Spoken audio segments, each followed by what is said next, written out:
네, 오늘은 10계명 중에 제9계명 내 이웃에 대하여 거짓 증거하지 말라라는 부분을 우리가 살펴보겠습니다.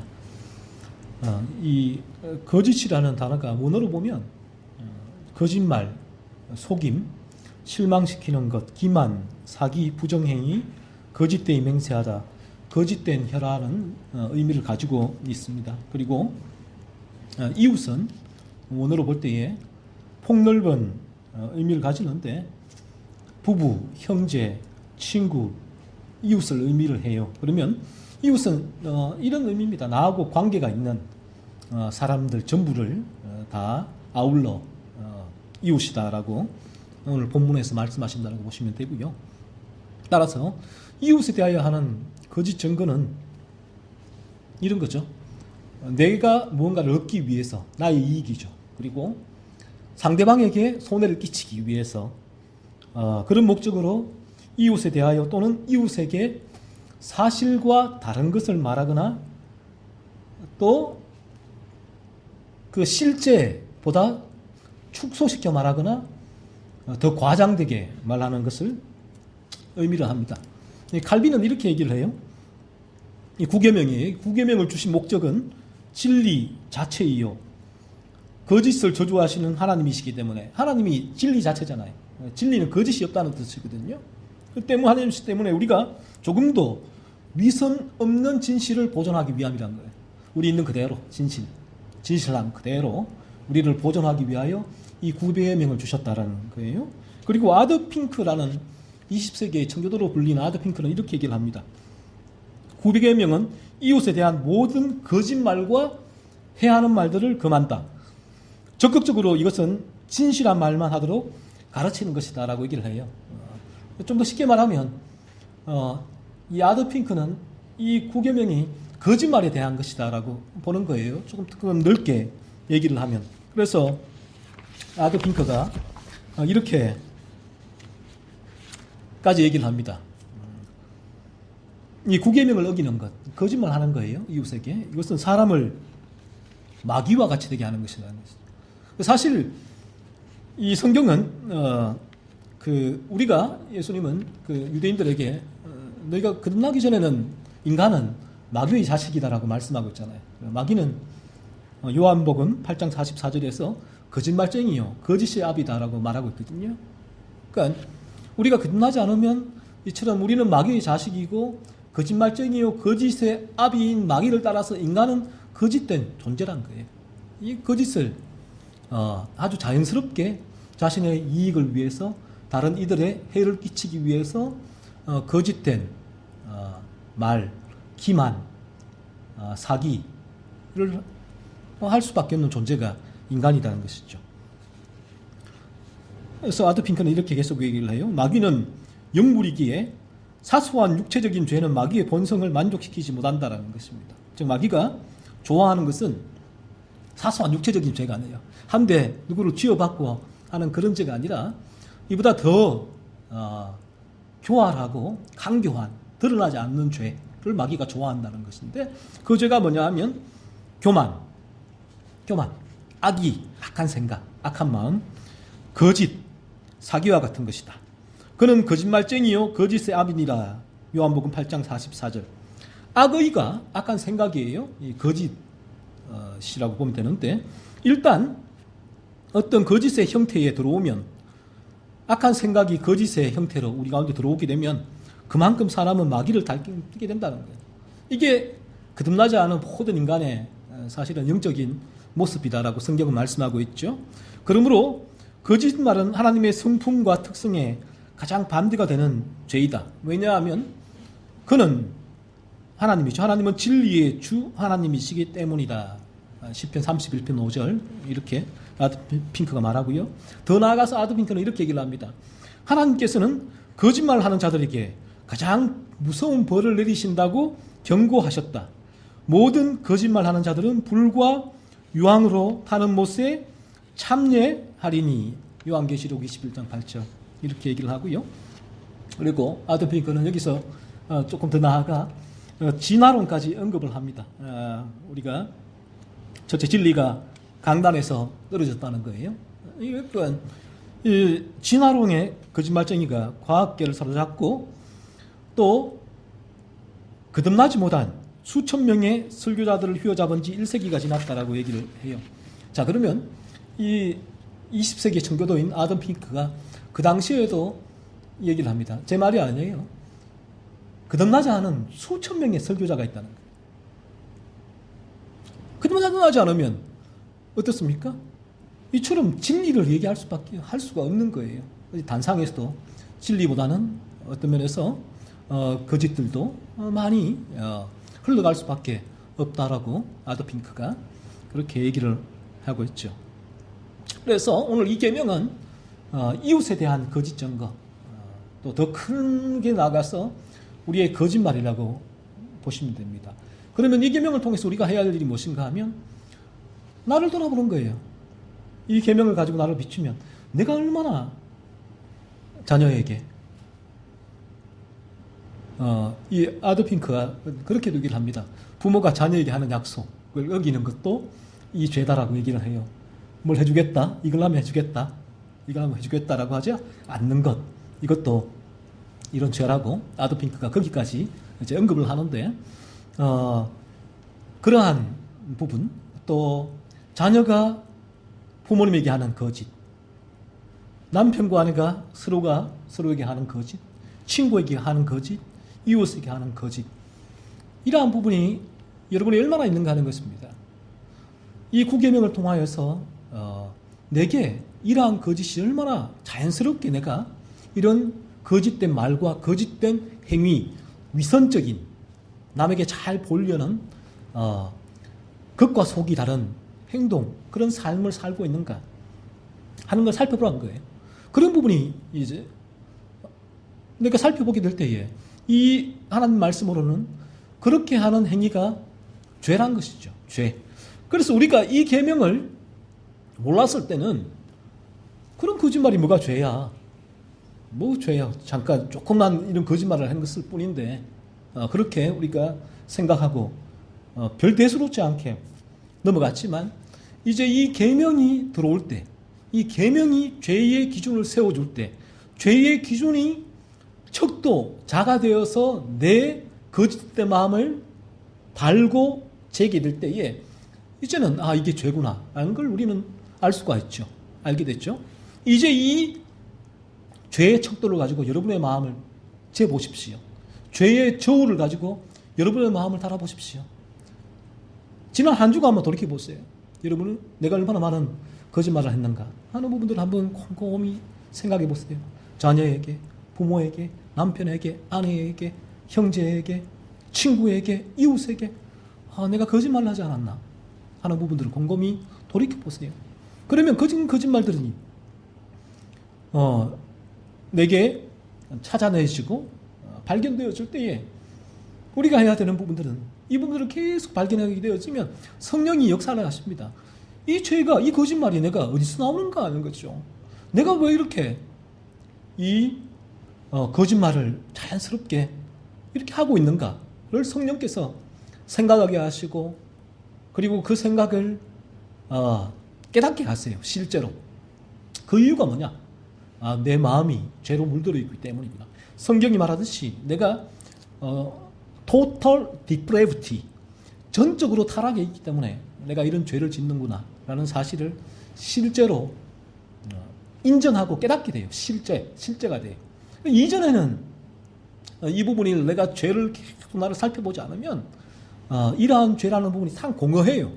이론을 있고 하나의 교리에 저 멀리 있는 나와는 상관없는 영역에 있는 부분이었지만 이 죄를 이와 같은 기준을 가지고 계속 나를 살펴보면 성령이 역사하면 저 멀리 있던 죄에 대한 이론과 교리가 실제 내 삶 가운데로 흘러 들어오게 되고 내가 이제 그 죄를 깨닫게 돼요. 내가 죄로 물든 죄인이구나. 그 사실을 인정하고 실제로 느끼고 경험하게 되기 때문에 인간이 그러한 내가 죄로 물들어 있는 죄인이라는 사실을 실제로 경험하게 되는 그 순간부터는 인간은 그냥 살아갈 수가 없습니다. 그런 상태로. 거기에서 죄가 나를 지배하고 있다라는 실제적인 그 상태 속에 들어오게 되어지면 인간은 그 죄에서 벗어나고 이를 발버둥을 치게 돼요. 그래서 이 진리가 예수를 소개하게 되고 십자가에 그 죄에서 나를 건지시기 위하여 죽으신 그리스도를 소개하게 되고 인간은 그러한 죄에서 벗어나기 위해 발버둥 치다가 이 죄에서 벗어날 수 있는 길은 그리스도밖에 없구나 라는 사실을 성령께서 깨닫게 하시고 믿게 하시고 그리스도를 깨로 나아가게 하시고 그래서 그리스도를 믿게 되죠. 그 순간 우리가 내가 그토록 벗어나고픈 그 죄의 집에서 벗어나게 돼요.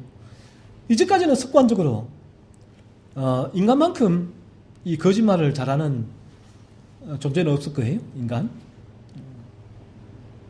인간이 왜냐하면 이 존재가 죄로 물들어 있기 때문에 그래요.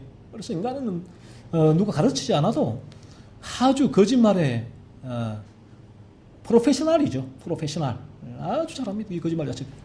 그리고 이 거짓말은 왜 인간이 하는가 하면 거짓말을 하느냐 하면 생존 욕구의 본능이에요. 생존 본능. 인간이 이 땅 가운데 생존하려는 본능이 거짓말을 하게 해요. 그래야지 이 땅에 생존하기 쉽거든요. 이게 이 세상에 살아가는 원리입니다. 죄인들의 삶의 원리. 그래서 이 세상의 모든 죄로 물든 자연인 죄인들은 서로가 거짓말을 그렇게 주고받으면서 서로의 생존을 유지해 나갈 수밖에 없어요. 그래서 이 부분을 죄로 물든 인간에게 거짓말을 했다고 어떤 부모가 예를 들어서 자녀가 거짓말을 한 게 들통났다. 그럼 혼내잖아요. 너 왜 거짓말해? 너 왜 이렇게 상습적으로 거짓말을 해? 어렸을 때 혼나본 경우가 많죠. 저도 그렇고 이렇게 혼을 내는데 그런데 이 부분이 우리가 거짓말이 왜 얘가 거짓말을 하는가를 바라보게 될 때는 얘를 혼낼 때도 사실은 나도 똑같은 존재란 거예요. 그 사실을 알게 되죠. 우리가 거듭나게 되어지면 이 거짓말을 해 우리 자녀를 혼낼 때도 나도 똑같은 존재야. 그러니까 이렇게 되어지면 이 자녀가 거짓말을 한 것에 통해서 우리가 어떤 성경은 물론 그 책망을 하라고 하죠. 그 부분에 있어서 일반 은총이에요. 일반 은총에 거짓말을 하지 않는 것은 일반 은총이기 때문에 부모의 역할은 그 부분에 지적을 해주는 거예요. 그런데 이 부분이 내가 거듭나지 않으면 인간은 그렇게 제가 예를 드는 거예요. 자녀의 거짓말한 자녀들이 거짓말에 발각되고 자녀들을 나무라고 추궁하고 이제 취조하고 그리고 심지어는 매를 들기도 하는데 그럴 때에 부모가 나는 의롭고 너는 죄인이야 라는 그 위치에서 정죄를 애를 가르치는 거예요. 그럴 때. 그러니까 이제 거기에 대해서 어떤 분노와 미움과 또 심지어는 또 이 그 감정을 이 폭발되어진 상황에서 자녀에게 그런 책망이 이어지게 되는 것이죠. 그러면 그러한 책망이 자녀들을 절대로 이제 그 거짓말을 하지 않는 쪽으로 인도하지는 못해요. 그 순간에 아버지의 또 부모님의 그 책망이 무서워서 조금 조심할 수 있을지 몰라도 뒤로는 더 이제 거짓말을 하게 되어지고 그리고 셰프의 말대로 엘리트들은 더 교묘하게 거짓말을 해서 자기의 이득을 채우는 존재가 되는 거예요. 크면 클수록. 자, 그러면 우리가 거듭나게 되어지면 자녀들에게 거짓말이 발각되었을 때 거듭나기 전에는 너무나 분노가 올라와요. 미움이 올라와요. 이놈이 나에게 거짓말을 해? 그래서 뭐가 되려고? 바늘도둑이 소도둑이 되는데 이런 거짓말을 하게 돼. 지금부터 나를 속이고 이런 짓을 분노와 미움에 사로잡혀요. 그 감정을 주체가 안 되는 거죠. 어떻게 내가 믿었는데 정말 착한 줄 알았는데 우리 애는 거짓말 하는 줄 알았는데 이런 거짓말을 또 학교 가보니까 집에서는 전혀 잘 나왔는데 학교에 가보니까 또 그런 일이 다른 내가 생각하는 전혀 다른 일이 벌어지고 있는 거죠. 그러니까 부모는 어떤 마음이 듭니까? 배신감이 드는 거죠. 배신감. 그래서 자녀들에게 과도하게 체벌을 하고 하는 부분이 이어지는데 이 부분이 이제 부부와 자녀가의 관계를 저는 더 악화시킨다고 봐요. 자연스러운 이 우리 모든 가정의 모습이다라고 보는데 하지만 우리가 거듭나게 되어지면 이러한 체벌을 하는 가정에도 변화가 일어나게 되죠. 왜냐하면 사실은 거짓말하는 우리 아이를 책망하면서도 나도 이런 똑같은 존재인데, 나도 너보다 훨씬 더 많은 거짓말을 사실은 들키지 않게 했는데, 그러한 마음 속에서 우리 자녀에게 일반 원칙 가운데 가르침을 하는 거죠. 거짓말 하지 마. 단호하게. 하지만 과하게. 자녀들에게 그 책망을 하면서도 어떤 소원이 있습니까? 나처럼 거듭나게 되어지면 이러한 부분을 죄라는 걸 인식이 될 때에, 느껴질 때에 비로소 누구라도 그러한 죄를 밀어내고 끊어내고 멀리하고자 하는 마음이 생기거든요. 이게 거룩의 방향성이거든요. 그렇지 않고는 아무리 인위적으로 짓눌러도 막 눌러놓으면 그 누르는 게 무서워서 그 순간은 얼마간은 잠잠해질 수가 있단 말이에요. 그러나 이 부분이 언젠가는 또 새어나오게 되죠. 눌러놓으면 새어나오게 되고 튀어나오게 되고 어떨 때는 폭발하게 되는 상황이 발생할 수밖에 없는데, 거듭나게 될 때는 이런 식의 책망이 이어지게 되겠죠. 우리 자녀가 일반 은총 가운데 거듭나지 않았을 때는 일반 은총 가운데 거짓말하지 않기를, 도덕과 윤리예요. 가르치는 거죠. 거짓말하는 건 나쁜 것이야. 부모에게 거짓말하는 것, 누구에게 거짓말하는 것은 옳지 않은 일이야. 정직해야 돼 라고 가르치지만, 나도 사실은 너와 똑같은 존재야. 나도 사실은 내가 너에게 뭐라고 말할 자격이 없는 사람이지만, 하지만 하나님께서 내게 부모의 일반 은총의 위치에 주셨기에 내가 이런 가르침을 너에게 책망을 하고, 하지만 내 안에는 네가 이 부분을 죄로 깨달을 수 있기를 바래. 죄로. 성경이 말씀하는 부모에게 거짓말하는 것은 죄야 라는 부분, 더 나아가 그것은 부모를 공경하지 않는 죄야 라는 부분까지 우리 가르치고, 그리고 우리의 소원은 우리 자녀가 거듭날 때에 이 죄에서 벗어날 수 있다는 걸 알게 되죠. 그래서 그런 소원을 간절히 이제 더더욱 그러한 일이 있었을 때 가지게 되죠. 자, 그러니까 이 거듭난 부모의 어떤 면에서 훈육이죠.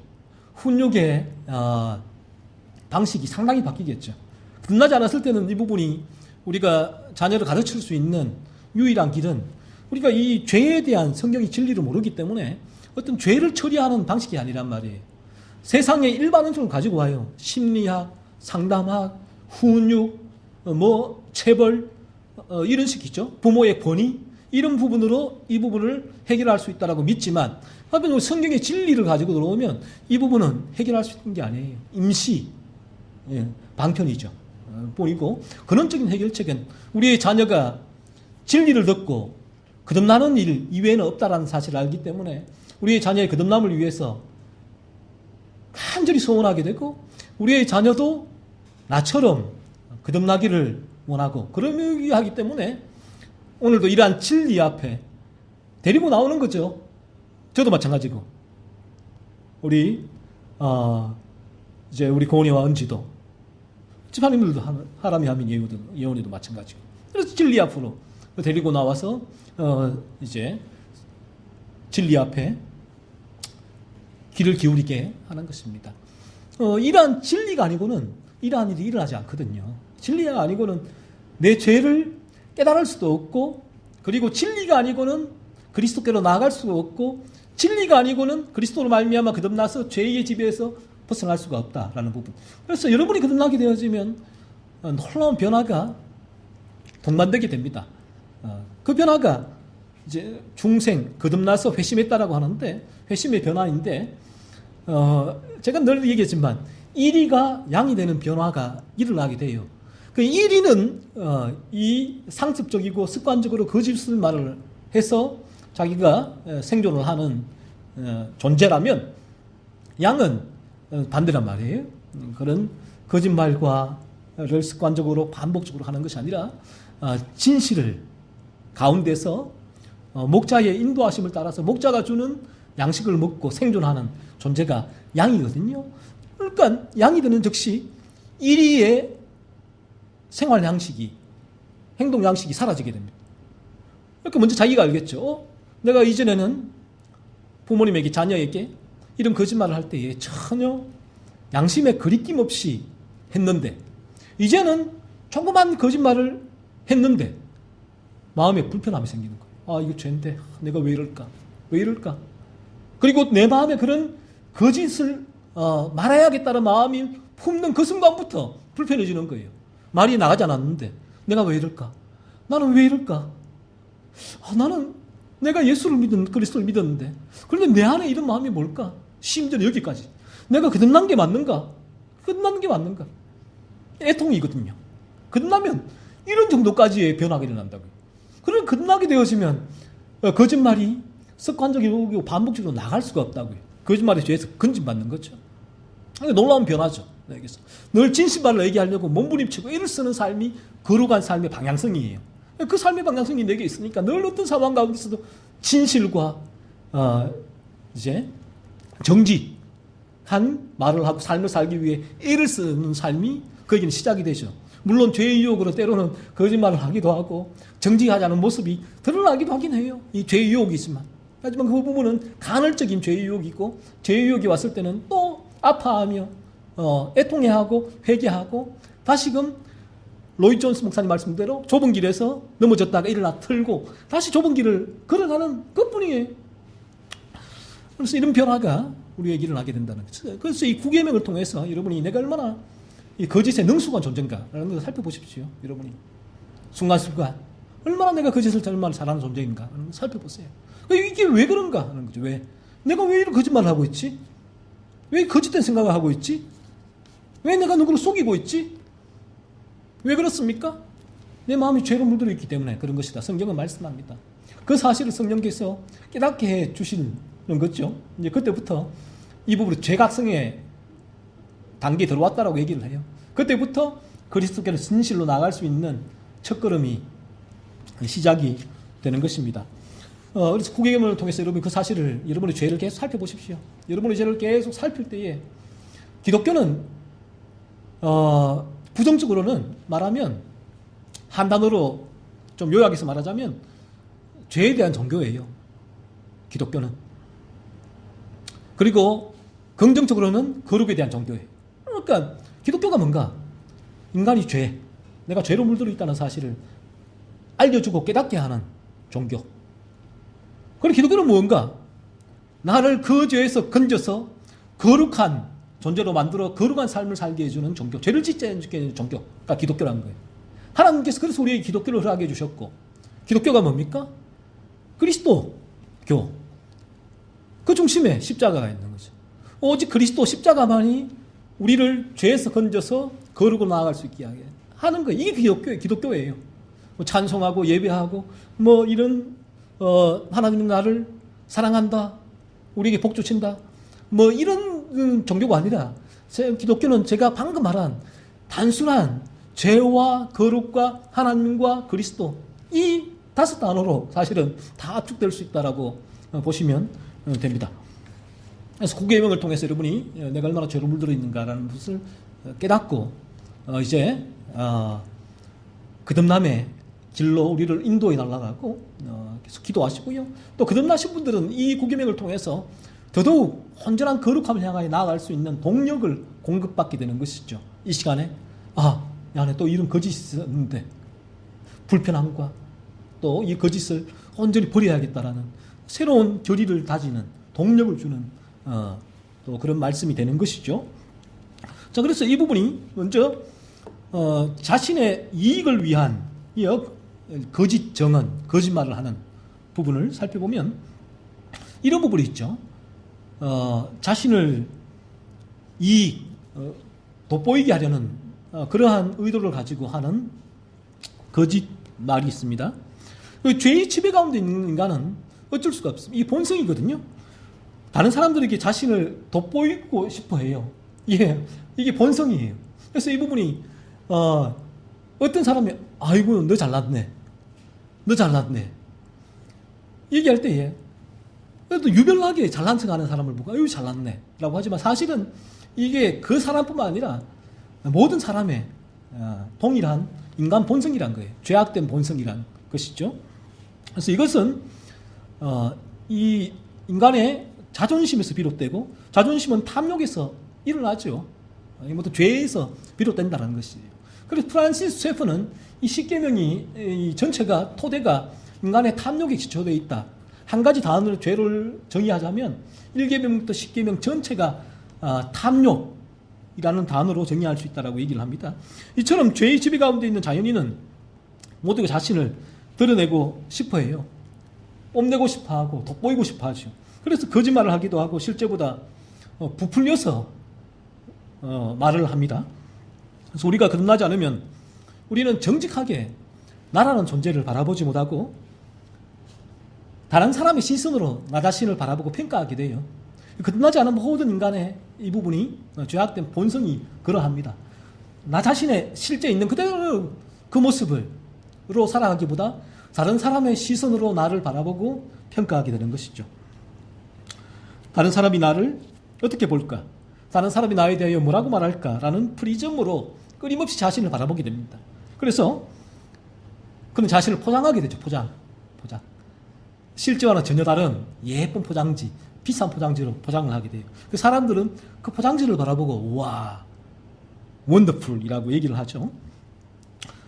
사람들 보기에 도덕적이고 윤리적이고 능력 있고 실력 있고 인정받고 성실하고 착하고 괜찮은 사람으로 포장을 합니다. 그 사실은 실제 나가 아닌 이러한 나보다 더 뛰어난 무언가의 그 모습으로 나를 포장하고 있다면, 그런 포장지를 나를 포장하고 있다면 이러한 포장을 하는 행동 자체가 다른 사람을 속이고 기반하는 행위가 되죠. 다른 사람을 의식해서 무언가를 하는 것 자체가 실제로 자신의 속마음과는 다르게 다른 사람의 눈을 속이고자 하는 의도가 있는 거죠. 그러므로 거짓 증언이 되는 거예요. 내 마음에 속마음과는 다르게 다른 사람의 눈을 의식해서 하는 행동 자체가 이미 이웃에 대한 거짓 증언이 됩니다. 그 예를 들자면 이제 지난주 금요일도 얘기했지만 제가 교육 전도사 때 어떻게 교회에서 인정받고 롱런할 수 있지를 조언해준 선배 전도사가 한 말, 늘 한 손에 주보를 들고 다니라라는 것이었습니다. 그러면 교회에서 누가 보더라도 저 전도사는 늘 주보를 들고 열심히 일하고 있구나, 늘 주보를 들고 있으니까 열심히 교회에서 일을 하고 있구나 라고 생각하기에 인정받고 롱런할 수 있다는 그런 팁을 알려준 거죠.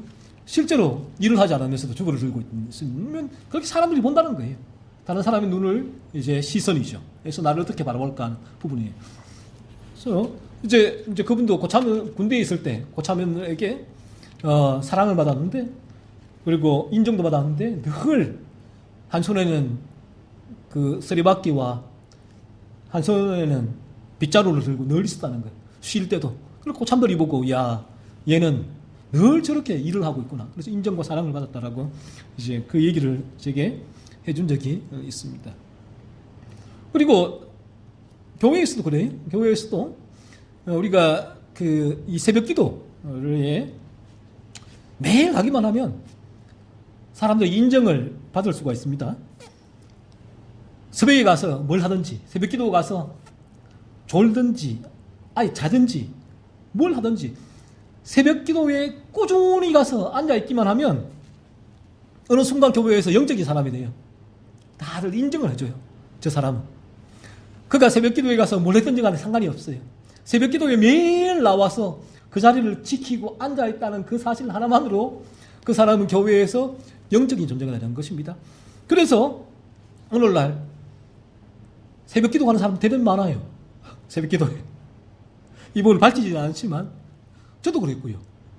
과거에 교육자 있을 때 새벽 기도에 가는 이유 중에 하나가 사람들이 교인들이 나를 바라보고 있기 때문에. 새벽 기도 안 가면 영적이지 않은 목회자가 되니까. 그러니까 사람들이 나를 어떻게 바라볼까 하는 부분이죠. 또한 오늘날 이 실제 학력과 경력을 허위로 이력서에 적거나 또 말하는 사람들이 대단히 많습니다. 학위를 돈 주고 사기도 하고요. 실제로 제가 그 사역할 때에 어떤 분이 교회에 교육자로 지원을 했는데 그 이력서가 쭉 이제 아주 대형 교회에서 다 사역을 한 거예요. 그래서 다들 보고 저 아들 장로님이야, 다들 우와, 좋다. 바로 채용하자. 라고 했는데,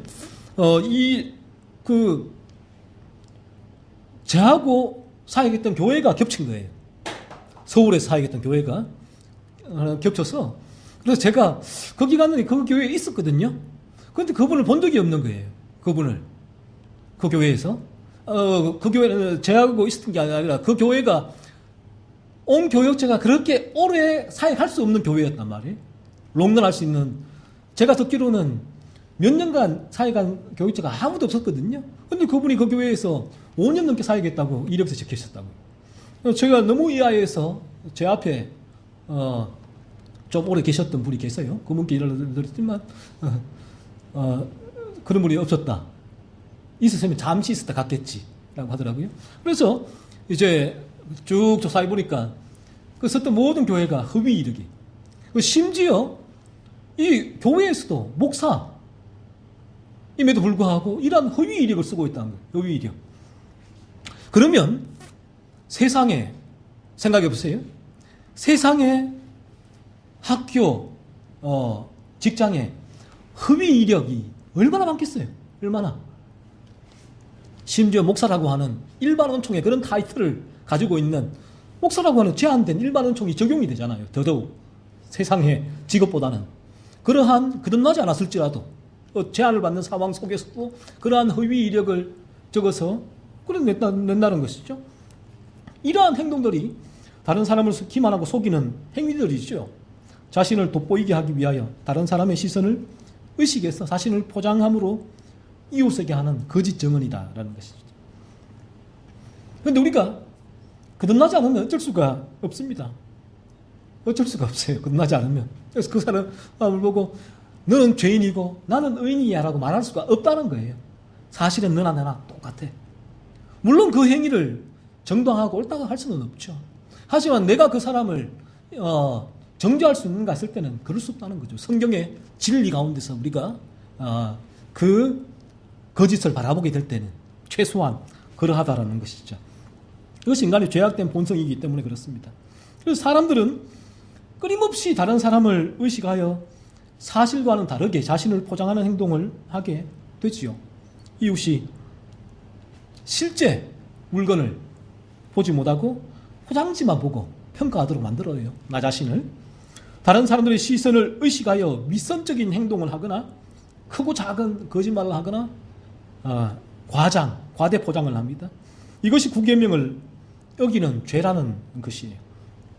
하지만 우리가 거듭나게 되면 이런 부분에 있어서의 변화가 일어나게 됩니다.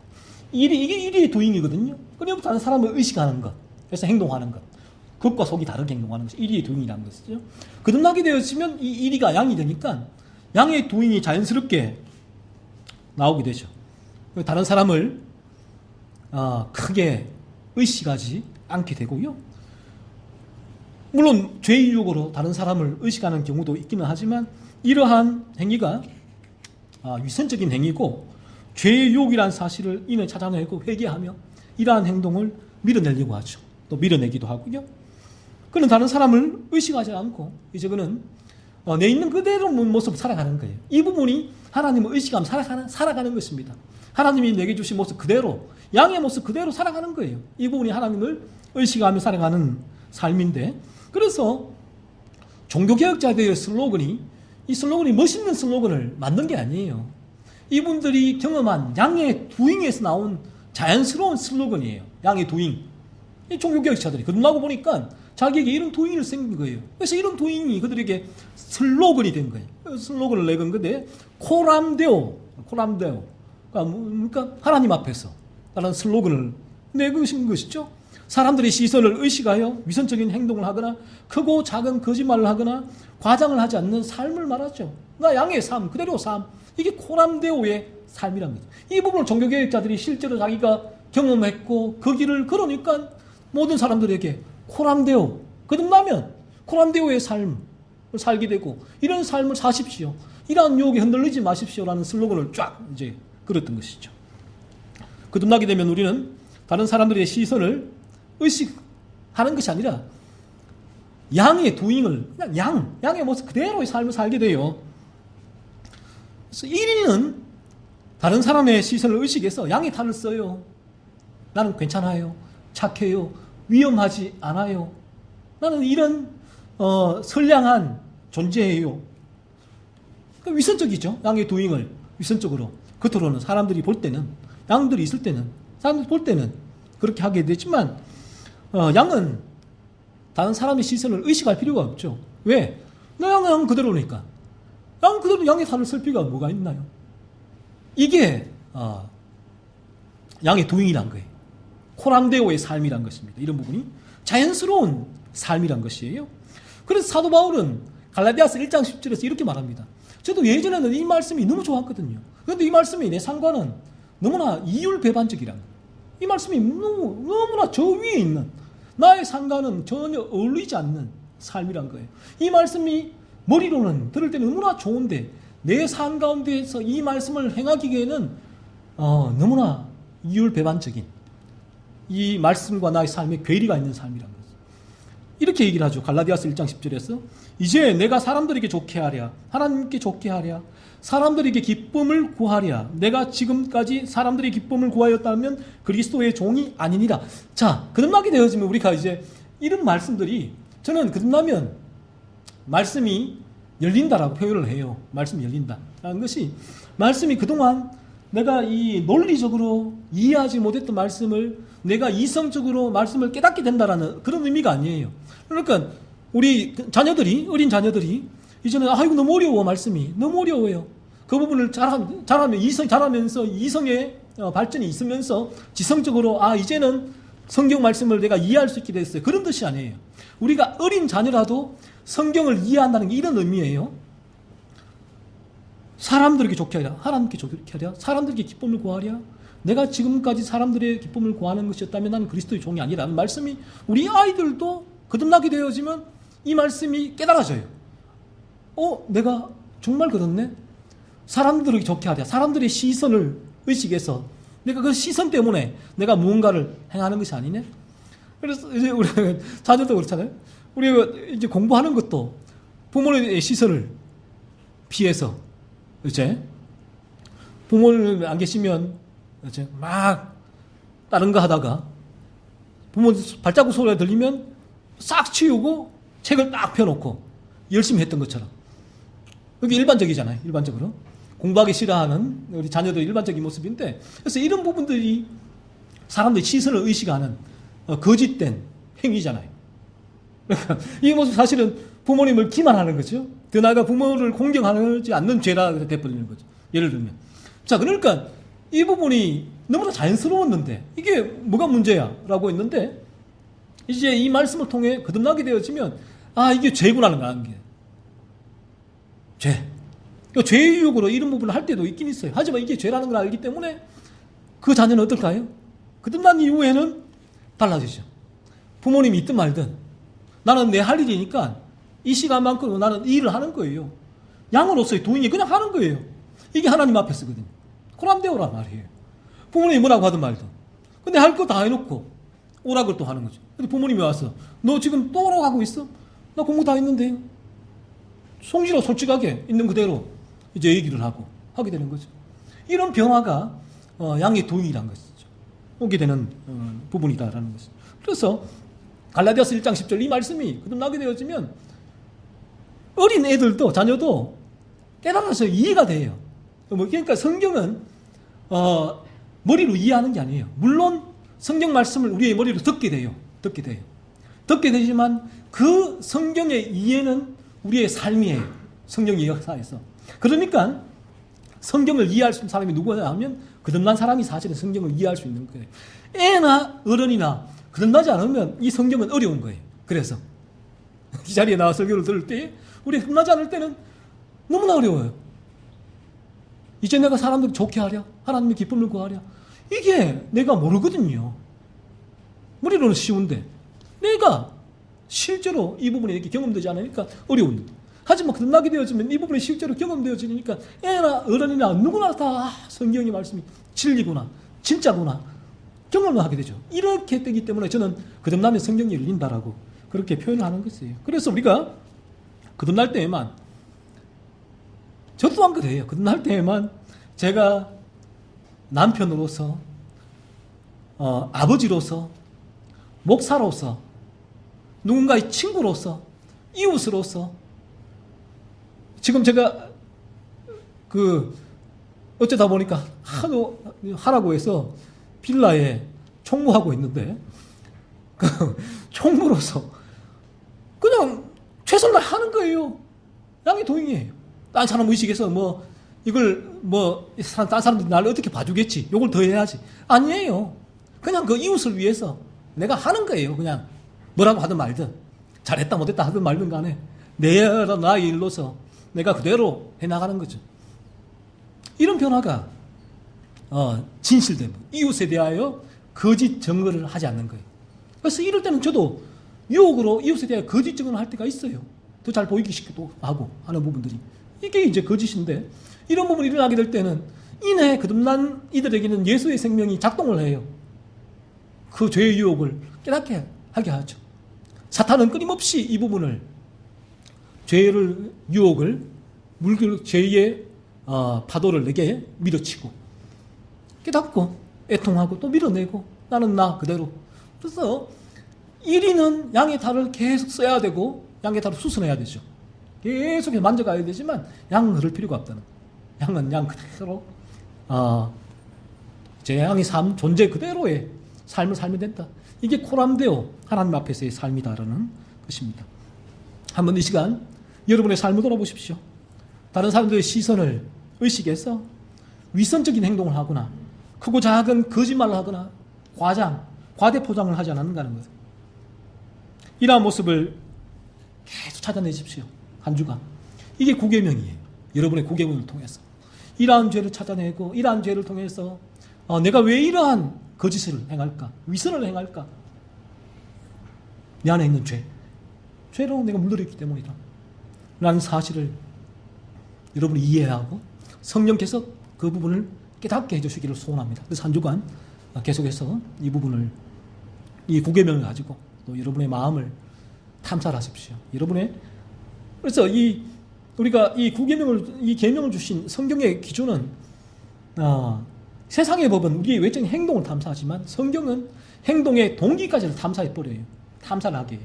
내 동기, 마음에 품고 있는 생각, 악의, 이런 부분들을 탐사를 하죠. 그래서 한 주간 면밀하게 계속해서 여러분이 일을 하십시오. 공부를 하실 때도, 직장에서 일을 하실 때도 계속해서 하십시오. 그러면 여러분에게 이런 거듭남은, 다시 말씀드리지만, 이 세상에 어떠한 검은 보화로 살 수 없는 은혜예요. 내 삶이 이 죄를 죽이고 거룩함을 나아가는 이 삶의 가치는 이 세상의 어떤 것과 바꿀 수 없는 것이죠. 심지어 여러분의 이 땅의 생명과도 바꿀 수 없는 가치예요. 왜요? 영원한 천국에서 그 삶은 이어지기 때문에 그런 것이에요. 그래서 이 삶을 여러분이 거듭나서 경험하게 되어지면 원더풀, 원더풀, 원더풀 이라고 외치면서 하나님께 늘 감사할 수밖에 없다는 거예요. 하나님께서 나 같은 존재를 이런 삶을 살게 해주셨구나. 이것이 범사의 감사가 되는, 범사의 감사. 저도 이 부분에 이 말씀이 열리는 거죠. 이전에는 범사의 감사가 어떻게 나와요? 범사의 불평인데. 그러니까 심리, 상담이 들어오죠. 딴 사람을 바라보고 내보다 못한 이들을 바라보면서 감사해야지. 그런데 돌아보니까 내보다 더 잘 나간 사람들이 더 많은데요. 또 불평할 수밖에 없죠.